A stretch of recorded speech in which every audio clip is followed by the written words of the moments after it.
কোরআন শরীফের সূরা মাউন একটি সূরা, আর এটি কোরআন শরীফের 108 নম্বর সূরা। তো এই সূরার ভিতরে আল্লাহ পাক গোড়ায় জানিয়েছেন, বিসমিল্লাহির রহমানির রহিম, আরাআইতাল্লাযী ইউকাযযিবু বিদ্দীন। ওগো নবী, তুমি ওই লোক কি দেখেছো? ওই লোকটাকে কি দেখেছো যে লোকটা বিচারের দিনটাকে, প্রতিদান দেওয়ার দিনটাকে, তিরস্কার অথবা পুরস্কারের দিনটাকে মিথ্যা বলে? তার মানে কিয়ামতের দিন।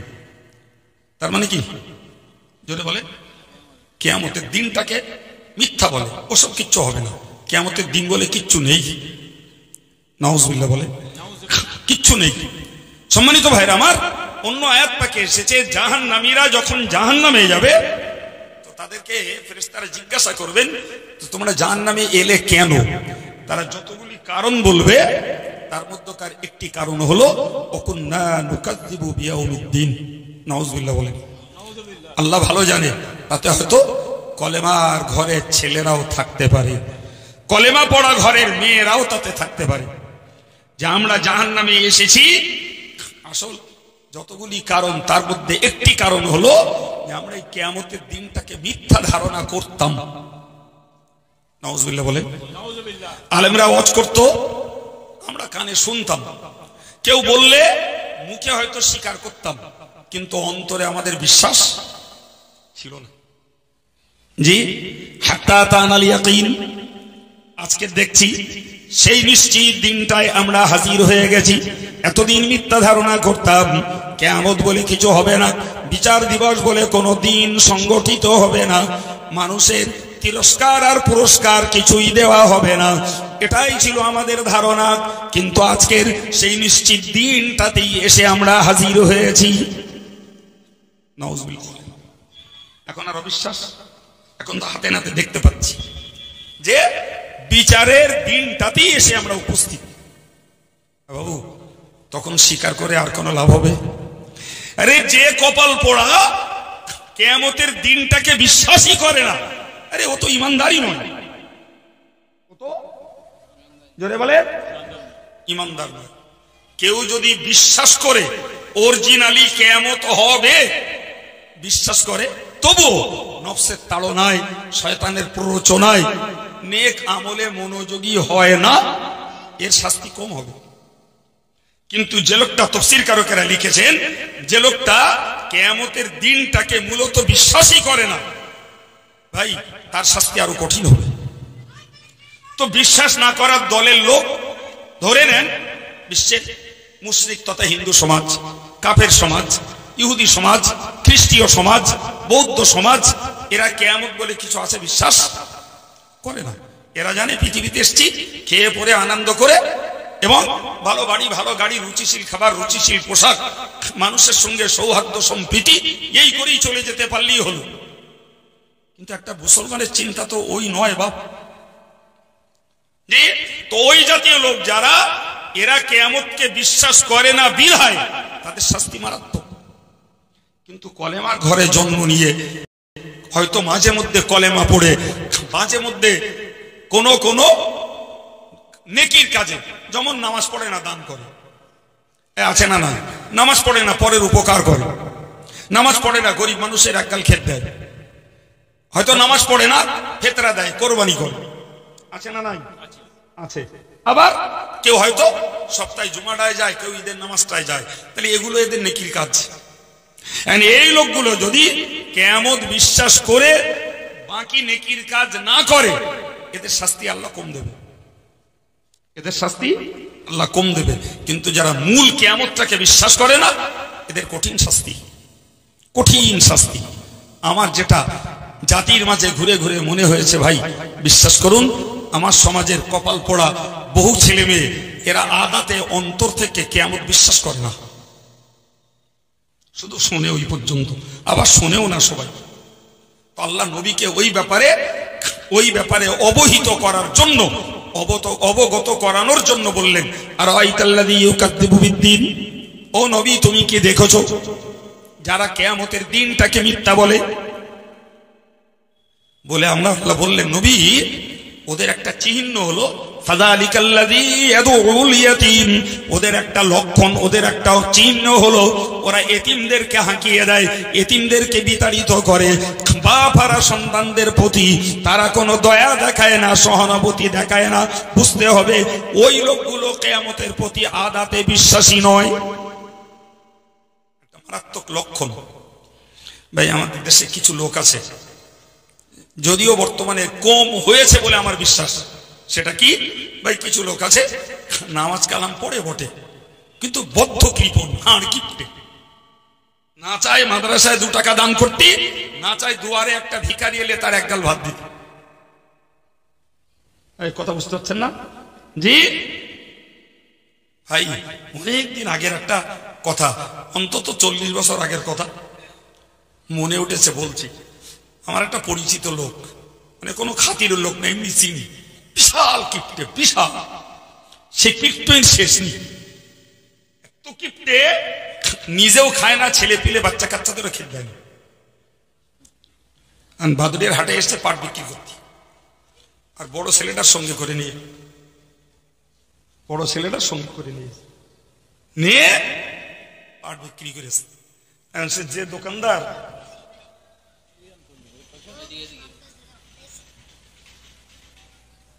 যাক ছেলেটার ভালো বলতে হবে, আল্লাহর ভবিষ্যৎ ভালো করুক।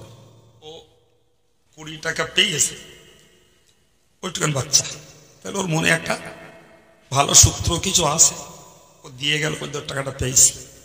আল্লাহর ভবিষ্যৎ ভালো করুক, বলুন আমিন।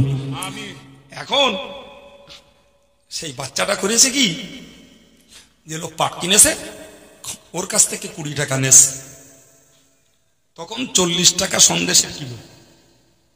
কত বললো? 20 টাকা দেবো 500 সন্দেশ কিনেছে। কথা বলা যাচ্ছে? কিনে ও খানিক খেয়েছে, ওর বাপের খানিক দিয়েছে।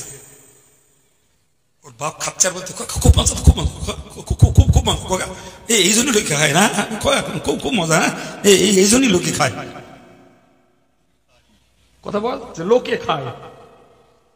এখন দোকানদার পয়সা দেওয়ার সময় 20 টাকা কম দিচ্ছে, আর 20 টাকা তো তোমার এই ছেলে নিল। দাদা কি করিলি টাকা নে? ওই সন্দেশ কিনে এনেলুম, তুমি খেলে আমি খেলুম।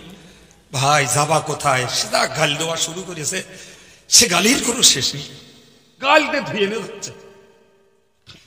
সে গাল আমি জানি বলো, মানে যা দিল সে জি,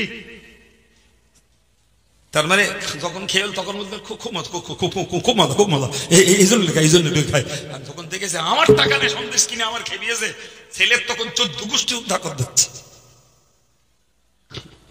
আমার চোখের সামনে জি লাখো লাখো রূপোর টাকা মাটিতে পুড়ে কবরে চলে গেল। জীবনে 1 পয়সা মসজিদও দান করিনি, মাদ্রাসাতেও দান করিনি, গরিব মানুষের একটা ভাত দেয়নি জীবন। আপনি বলেন ওর পরকাল কিয়ামত বিশ্বাস আছে বলে মনে হয়? আছে বাপ? জি, আল্লাহ বললেন যারা কিয়ামতকে বিশ্বাস করে না, এদের বাহ্যিক একটা লক্ষণ হলো এরা এতিমদেরকে হাঁকিয়ে দেয়, এতিমদেরকে বিতাড়িত করে। আর বললেন ওয়ালা ইয়াহুদ্দু আলা তুআমিল মিসকিন, এদের আরেকটা দোষ হলো এরা নিজেরা মিসকিনদেরকে যত্ন নেয় না, মিসকিনদেরকে এরা ভালোবাসে না, মিসকিনদেরকে নিজেরা পরিষেবা তো দেয় না, অন্যদেরকেও এরা উৎসাহিত করে না। নিজে মিসকিনদের খেতে দেয় না, পরিষেবা দেয় না, এবং অন্যদেরকেও বলে না। আচ্ছা, নিজে না দিলি পরকে বলা যায়? হ্যাঁ না বলেন, বলা যায় না, বিবেক বাদে। আমি মাদ্রাসায় 50 টাকা দিয়েছি, আর একজনকে বলতে সাহস হয়, মন চাই ভাই মাদ্রাসায় 50 টাকা দাও, ঠিক কিনা বলেন? কিন্তু নিজে দেবো না, লোককে বলি কি করে? আল্লাহ বললেন তারা এতিম মিসকিনদেরকে খেতেও দেয় না, লোককেও বলে না। 2 নম্বর দোষ। 3 নম্বর দোষ হলো ফাওয়াইলুল লিল মুসাল্লিন, ওই সমস্ত নামাজীদের জন্য দোজখের ওয়েল নামক ঠিকানা। ওই সমস্ত নামাজি যাদের জন্য দোজখের ওয়েল নামক স্থান বরাদ্দ। আল্লাযীনা হুম আন সালাতিহিম সাহুন, যারা নামাজের ক্ষেত্রে উদাস, নামাজের ব্যাপারে গাফেল। নামাজের সময় হয়েছে অথচ নামাজটাকে টলাচ্ছে। আজ চলাবে, কাল চলাবে, পরশু দেখা যাবে, নামাজটাই কাজা হয়ে যাবে। এও ওই কিয়ামত অবিশ্বাসী মানুষদের আর একটা লক্ষণ। এই শুনতে পাচ্ছেন কথা?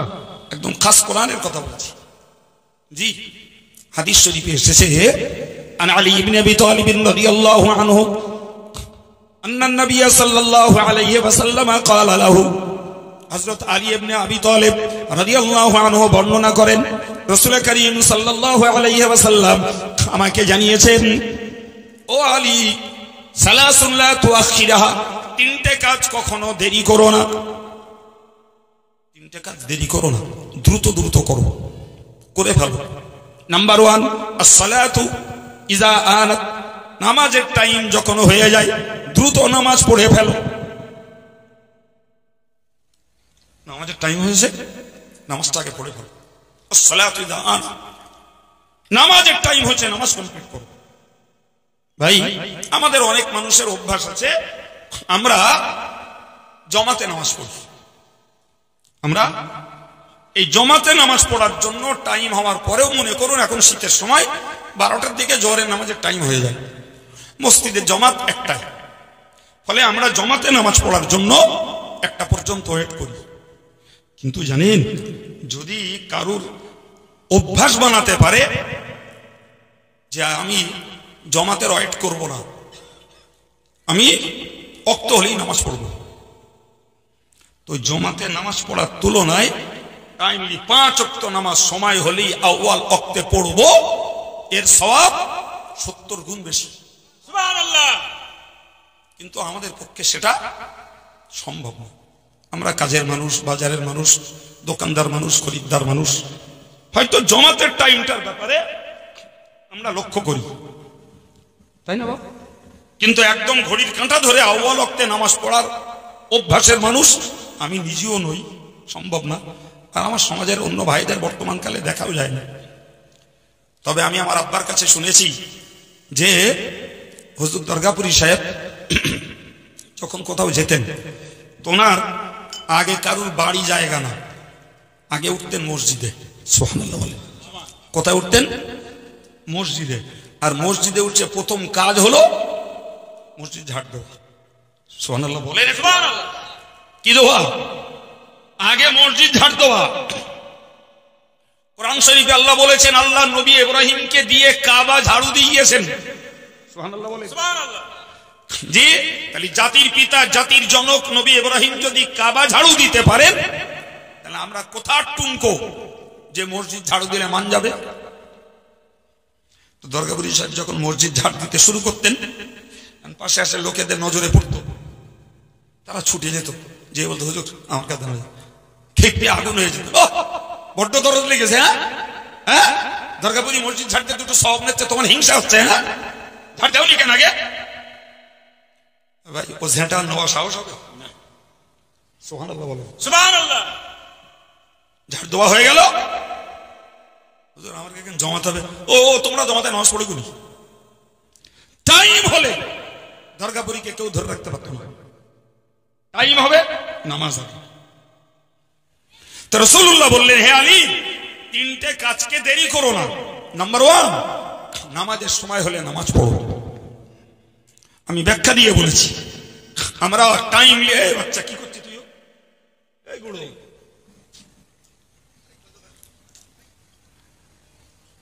তো টাইম হলে নামাজ পড়ো। আমরা টাইমলি নামাজ পড়ার ব্যাপারে সত্যি অপারগ। কি অপারগ না ভাই? মন অনেকের থাকতে পারে, কিন্তু চারিপাশের কাজের চাপ আমরা টাইম ধরে রাখতে, কিন্তু অনেক ভাইরা জমাতটাকে লক্ষ্য করে, এটা নিশ্চিত উত্তম জিনিস। কিন্তু যারা আউয়াল ওয়াক্তে নামাজ পড়ে না, জমাতের ভ্রুক্ষেপ করে না, উপরন্ত একাকী নামাজ পড়ার ক্ষেত্রে টলিয়ে টলিয়ে টলিয়ে টলিয়ে শেষের দিকে নিয়ে যাচ্ছে। হযরত আব্দুল্লাহ ইবনে ওমর রাদিয়াল্লাহু আনহু বলেন, ও সাহাবীরা, তোমরা রাসূলুল্লাহ বলেছেন, তোমরা মনে রাখো, as-সালাতু আউয়ালু ওয়াক্তিন মিনাস সালাত, নামাজের প্রথম সময়ে নামাজ পড়া রিদওয়ানুম মিনাল্লাহ, এটা আল্লাহর পক্ষ থেকে সন্তুষ্টির বিষয়। সুবহানাল্লাহ।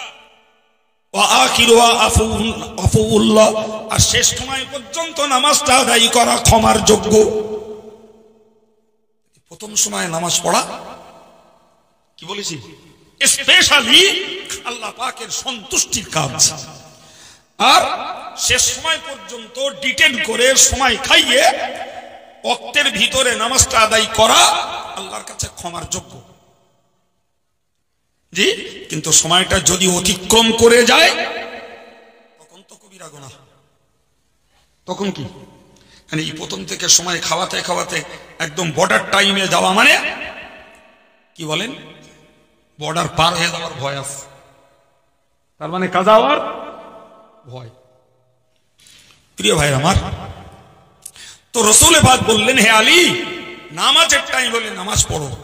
ওয়াল জানাজাতু ইযা হাদারাত, হে আলী, যখন মাইয়াতের রেডি হয়ে যায়, মাইয়াতের গোসল হয়ে গেছে, কাফন হয়ে গেছে, আর দেরি নয়, যত দ্রুত পারো জানাজা পড়িয়ে তাকে দাফন করে দাও। কথা বোঝা গেছে বাবা? কেন? দুটো দিক। লোকটা যদি নেককার হয় তাহলে তাকে দ্রুত জানাজা পড়ে দাফন করে দাও, সে তার নেক কাজের পুরস্কার পেতে থাকুক। সুবহানাল্লাহ। জি, যদি হয় লোকটা বদকার, তোমরা তোমাদের দায়িত্ব পালন করে তার দায়িত্ব থেকে দ্রুত অবসর নাও, ওকে বেশিক্ষণ ধরে রেখো না। কার কথা? আমার কথা। জোরে বলে। কথা তো ডাইরেক্টলি নবীর, কিন্তু অভ্যন্তরে এ কথাও তো আল্লাহ নবীকে শিখিয়েছেন। তাহলে নামাজের টাইম হলে নামাজ পড়ো, জানাজা হাজির হলে মোটেই ওয়েট করো না, সঙ্গে সঙ্গে জানাজা পড়ে দাও। নাম্বার 3 ওয়ালা ইম্মুক, আমার রাসূল পাক সাল্লাল্লাহু আলাইহি ওয়াসাল্লাম বললেন, ওয়ালা ইম্মু ইযা ওয়াজিদাত লাহা কাফানান, বিধবা মহিলার জন্য যদি উপযুক্ত পাত্র পাওয়া যায়, কোন রকমের দেরি না করে দ্রুত বিবাহ দিয়ে দাও। বিধবা মহিলা, স্বামী হারা, স্বামী মারা গেছে অথবা স্বামী তালাক প্রাপ্ত হয়ে গেছে, একদম দেরি না। যে মুহূর্তে তার ইদ্যত পার হয়ে যায় আর পাত্রের সন্ধান হয়ে যায়, মোটেই দেরি করো না, দ্রুত বিয়ে দাও। কারণ যে বিধবা, সে স্বামীর সংস্রব আগে পেয়েছে। পেয়েছে না পাইনি? পেয়েছে। হয় স্বামী ইন্তেকাল করেছে অথবা স্বামী তালাক দিয়েছে, ডিভোর্স দিয়েছে। তাহলে এই যে স্বামীর সংস্রব পেয়েছে, তালাক পেলে তাকে মিনিমাম 3 মাস তাকে ওয়েট করতে হবে ইদ্যত। স্বামী মারা গেলে 4 মাস 10 দিন তাকে ওয়েট করতে হবে ইদ্যত। তো এটা নয় শরীয়তের বাঁধনের কারণে সে ওয়েট করবে, কিন্তু যেই টাইম পার হচ্ছে পাত্রের সন্ধান করো, জুটে যায়, দ্রুত বিয়ে দাও, পাছে ওই বিধবা অপকর্মের প্রতি আকৃষ্ট এবং লোভনীয় না হয়ে ওঠে। জি প্রিয় ভাইরা আমার, তাহলে আমার আলোচনার মূল বিষয় ছিল, যারা কিয়ামতকে বিশ্বাস করে না তাদের একটা দোষ হলো তারা এতিমদেরকে হাঁকিয়ে দেয়, তাড়িয়ে দেয়, বিতাড়িত করে। মিসকিনদেরকে নিজে খাওয়ায় না, অন্যদেরকে খাওয়াতে উৎসাহিত করে না। নাম্বার 3, তারা নামাজি উদাস হচ্ছে, হবেন পড়বান, এই করতে করতে বর্ডার টাইম শেষ। জি সম্মানিত ভাইরা আমার, মনে রেখে দিন। তো নামাজের কথা আপনাদেরকে 2টো হাদিস শুনিয়েছি, 3 নম্বরে আর একটা হাদিস শোনাই, মনে রাখুন। হযরত আমর ইবনে শাইবানী রাদিয়াল্লাহু আনহু, তিনি একদিন قال علي بن مسعود, হযরত আব্দুল্লাহ ইবনে মাসউদ রাদিয়াল্লাহু আনহু কে বললেন, একটু বলবেন আইয়ুল আমালি আফদল, কোন আমল শ্রেষ্ঠ আমল, কোন আমল শ্রেষ্ঠ?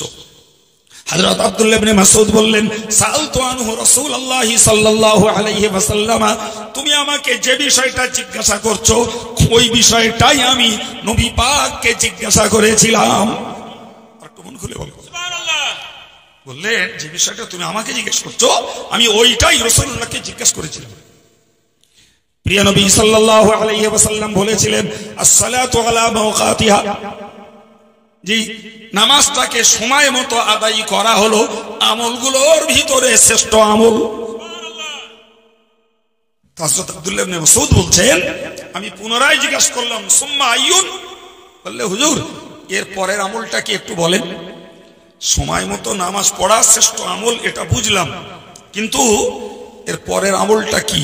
প্রিয় নবী বললেন বিররুল ওয়ালিদাইন, ও ছেলেরা বাপ মায়ের প্রতি সৎ আচরণ করো, সৎ ব্যবহার করো, বাপ মায়ের প্রতি রূঢ় ব্যবহার করো না, কর্কশ চড়া ভাষা বলো না, বাপ মায়ের প্রতি সহানুভূতি দেখাও, বাপ মায়ের জন্য তুমি আনুগত্য স্বীকার করো। এটা তোমার আমলগুলোর ভিতরে শ্রেষ্ঠ আমল। নাম্বার 3, জিহাদু ফি সাবিলিল্লাহ, আল্লাহর রাস্তাতে তুমি টিকে থাকবার জন্য সংগ্রাম করো। কষ্ট হবে, অর্থের কষ্ট, সময়ের কষ্ট, কিংবা তোমার হয়তোবা লোকের কাছে অশালীন কথা অথবা গালিমন্দ উৎসাহ সবকিছু তোমার নামে সহ্য করতে হতে পারে। এরপরেও তুমি আল্লাহর রাস্তায় টিকে থাকার জন্য চেষ্টা করো। সুবহানাল্লাহ বলো, সুবহানাল্লাহ। আল্লাহর কাজে থাকো। আমার এখানকার ভাইরা আছে, ওই হাই সাহেবরা আছে, বলে আমার বলে হুজুর জামিয়ার কালেকশন করি তো কত লোকে কত রকম বলে। তো জামিয়ার কালেকশন করে যারা করে, জি, তারা নিজের পকেটের জন্য করে না, বরং ভিক্ষা করে দিন বাঁচানোর জন্য, ভিক্ষা করে কোরআনের শিক্ষা বাঁচানোর জন্য। ভাই এই ভিক্ষা করে বলি লোকের কাছে 5 কথা শুনতে হয়, একবারের জায়গায় 5 বার যেতে হয়। এরপরেও জামিয়ার 13 বছর বয়স, জামিয়ার এই ডিসেম্বর মাসের 20 তারিখ আসলে 13 বছর পূর্বে 14ই পড়বে। ভাই এই 13 বছর ধরেই যারা জামিয়ার খেদমত করে এসছে আর লোকের কাছে সমালোচনা শুনছে, ভাই এরা আল্লাহর রাস্তায় টিকে আছে না নেই? প্রিয় নবী বলেছেন ওটা তোমার আমলের মধ্যকার শ্রেষ্ঠ আমল। সুবহানাল্লাহ বলো। জি, আমি তাফসীরটাকে, আয়াত সূরা তাফসীরটাকে পূর্ণ করার জন্য হাদিসগুলো আপনাকে পাশাপাশি শুনিয়ে দিলাম। কোন দিন কোন মজলিসে আল্লাহ কি বলায়, ব্যাপার আল্লাহর, ব্যাপার আল্লাহর। জি, খোঁজ করলে দেখা যাবে যে আব্দুল কাইয়ুম আজকের যে আলোচনা করছে হয়তো ব্যাকের রেকর্ডে এই আলোচনা নাই। খোঁজ করে দেখবেন, ওই আইজুল কাজ গেলে খোঁজ দিয়ে দেবেন, ও সব স্টক করে রেখে দিচ্ছে। রিয়েলি বলছি, তো ব্যাপারটা আল্লাহ, ব্যাপারটা কার? কোন দিন কোন মজলিসে কি বলাবেন, আল্লাহর প্রতি ভরসা করলে আল্লাহ কাজের কথাটাই বলিয়ে নেয়। সুবহানাল্লাহ। প্রিয় ভাই আমার, কোরআন শরীফে আল্লাহ বলেছেন আল্লাযীনা হুম ইউরাউন, এই লোকগুলোর যারা কিয়ামতকে বিশ্বাস করে না, ওদের 4th নম্বরের দোষ হলো ওরা যা কিছু নেক আমল করে লোককে দেখানোর জন্য করে। তো সর্বনাশ, এটা কিয়ামতের দিনের প্রতি যাদের বিশ্বাস নাই তাদের 4 নম্বরের দোষ হলো, প্রথম দোষ তারা মুখস্থ করে ফেলেন, এতিমদেরকে বিতাড়িত করে। দ্বিতীয় দোষ, তারা মিসকিনদেরকে খাওয়ায় না, লোককে খাওয়াতে উৎসাহিত করে না। তৃতীয় দোষ, তারা নামাজে উদাসীন। চতুর্থ দোষ, আল্লাযীনা হুম ইউরাউন, তারা নামাজ পড়ুক, রোজা রাখুক, জিকির করুক, তাসবিহ পড়ুক, সাদকা দেখ, ফিতরা দেখ, কুরবানি করুক, মসজিদের খেদমত করুক, মাদ্রাসার খেদমত করুক, যা করে সব লোক দেখানোর জন্য। এটা হলো কিয়ামতকে অবিশ্বাসকারীদের 4th নম্বরের দোষ। এ দোষটাও খুব গুরুতর দোষ। এ দোষটাও আমরা অনেকে এমন আছি ভাই, যারা কিছু নেকির কাজ করি, কিছু দিনের খেদমত করি, কিছু মসজিদ মাদ্রাসার খেদমত করি, আর সেইটা একদম ঢোল পিটিয়ে বলে বলে সারা দুনিয়ায় বেড়াই, এই করেছি, ওই করেছি, সেই করেছি, তমুক করেছি, তমুক করেছি। প্রচার এক জিনিস, আমরা প্রচার করি কি সংগঠনে এই কাজগুলো করে, এই প্রচারটা জনমনের আকর্ষণের জন্য। আমি ব্যক্তিগতভাবে আজও কোনোদিন বলিনি যে জামিয়ার জন্য আমি কি করি। জি, ওইটাই লোক দেখানো, ওইটা লোককে শোনানো, এটা কিয়ামতের প্রতি অবিশ্বাসীদের আরেকটা দোষ। 5ম নম্বর দোষ, ওয়ায়ামনাউনাল মাউন। আমার আল্লাহ পাক বললেন কিয়ামতকে অবিশ্বাসকারীদের 5ম নম্বরের দোষ হলো ওয়ায়ামনাউনাল মাউন, তারা ঘরের সাধারণ জিনিসগুলো, সাধারণ জিনিস মানে কোদাল, কুরুল, কাস্তে, বেঁকি বা হেঁসো, এই জাতীয় সাধারণ ব্যবহারের জিনিসগুলো কারোর ধার দিয়ে, কারোর উপকারে একটু দিয়ে উপকার করতেও তারা রাজি না। আমি লোক বলতে পারবো না, তবে খোঁজ করলে আমরা যে আড়ায় পাড়ায় মহল্লায় বাস করি সেখানে এরম লোক মিললে মিলতে পারে, একটা কোদাল চালি পাওয়া যায় না, একটা কাস্তে চালিও পাওয়া যায় না, যে ভাই তোর একটু দড়িটা দিদিন আমি একটু ডাবটা পেড়ে নেই, তাও দেয় না। তাও অথচ শরিয়াতের মশলা হিন্দু মুসলিম চোর দস্যু গুন্ডা ভণ্ড সব রকমের লোকেদের জন্য এই একবার ঘর কন্যা গৃহস্থালী উপকারের জিনিস দেওয়াতে মশলায় কোনো দোষ নাই। আমার কোদালটা নেই, পাশের বাড়িতে নিতে পারি, সে হতে পারে বেনামাজি, তার কাস্তেটা পাচ্ছে না গো, আমার বাড়ি কাস্তেটা চাইতে এসছে, আমি দিতে পারি, ও যতই বেনামাজি হোক দেওয়ায় দোষ নাই। কত বুঝে আসেনি প্রিয় ভাইরা? তো যারা কিয়ামতকে বিশ্বাস করে না, এদের ভিতরে এই একদম ঘর কন্যার ঘরের অর্ডিনারি জিনিসগুলো দিয়েও তারা উপকার করে না। সম্মানিত ভাইরা, আমি আপনাকে প্রথমত বোঝাচ্ছিলাম আজকের এই মজলিসটার গুরুত্ব, এই মজলিসটার গুরুত্ব প্রথমত বুঝিয়েছি, পরে কোরআনের যে অংশটা পড়েছিলাম টোটাল কোরআন শরীফের 108 নম্বর সূরা মাউনের এই কয়েকটি আয়াতের একদম বাস্তবমুখী তাফসীর আপনাদেরকে শুনিয়েছি। এবার বলেন, আমি আমার আলোচনায় বলেছি যে একটা আয়াতের জ্ঞান জোগাড় করলে যদি 100 রাকাত নফল নামাজের সওয়াব পাওয়া যায়, এই সূরার শিক্ষা কি? নাম্বার 1, প্রথম শিক্ষা, আমাদেরকে অবশ্যই কিয়ামতকে বিশ্বাস করতে হবে। নাম্বার 2, আমরা জীবনে এতিম পেলে তাদেরকে যত্ন নেব, তাদের কখনো বিতাড়িত করব না। নাম্বার 3, আমরা মিসকিন পেলে, দরিদ্র অসহায় ক্ষুধার্ত ব্যক্তি পেলে চেষ্টা করব একগাল খাওয়ানোর, কিংবা আর একটা মানুষকে উৎসাহিত করব। নাম্বার 3, আমরা জমাতে যারা নামাজ পড়ি, আলহামদুলিল্লাহ এটা ভালো আদাত, ভালো অভ্যাস, জমাতে নামাজ পড়ব। জি, একলা যদি পড়তে হয় সময় খাওয়াবো না, শুরু টাইমে পড়ে ফেলবে। জি, সঙ্গে আমাদেরকে মনে রাখতে হবে আল্লাহ আমাদের দ্বারা যতটুকু খেদমত নেন ততটুকু খেদমত করব আল্লাহকে খুশি করার জন্য। ও হুজুর আমার নাম করলে কি করলে না, কি হুজুর আমার নাম বাদ দে, ওসব ভাবনা চিন্তা আমার করে দরকার নেই, আমি করছি আল্লাহর জন্য, আমার পাওনা গন্ডা দেবে আল্লাহ। জি সম্মানিত ভাইরা আমার, 7 নম্বর সর্বশেষ কথাটি মনে রাখবো যে আমরা কখনো গৃহস্থালী কোনো জিনিস কাউকে দিতে কুণ্ঠিত বোধ হব না। তবে হ্যাঁ বলতে পারি, ভাই তুমি যখন নিয়ে যাচ্ছ তখন দিয়ে যাও, এটা আমানতদারি। কিছু লোকের বোধ হয়ে আছে, কোদাল নিলে আমার কাছ থেকে আমি সাথে আমার এবার খুঁজে বেড়াতে হবে, হ্যাঁ ভাই সে কোদাল তুমি তো দিয়ে আসনি, তো সেই ওরা এই হলো তো একটু নিগলো তো দেইনি তোমার, আমি তো দেওয়ার সময় বল দিলুম যে ওর বাড়ি পৌঁছে দিস। এই দোষটা আমাদের যথেষ্ট আছে, হ্যাঁ না বলেন? একদম 100% আমানতদারির খেলাফ, এর জন্য গুনাহ হবে। আমি একজনের কাছ থেকে কিছু একটা জিনিস নিয়েছি, আমার কাছে ওই জিনিসটা কেউ চাইছে, পরিষ্কার কথা বলে দেবো, ভাই আমি ওনাদের কাছ থেকে নিয়ে এসছি, আমি ওখানে দিয়ে আসছি, ভাই তুমি ওনার কাছ থেকে বলে নিয়ে নেবো। এতে সুন্নত পালন হবে, আমানতদারের আমানত নষ্ট করার গুনাহ থেকে বাঁচা যাবে। এই দোষটা বলে আমার কাছে নানি জোরে বলেন, এটা ছাড়তে হবে, শিক্ষাটা নিতে হবে, দোষটা ছাড়তে হবে। আল্লাহ আমাদের বোঝার তৌফিক দেন, বলুন আমিন।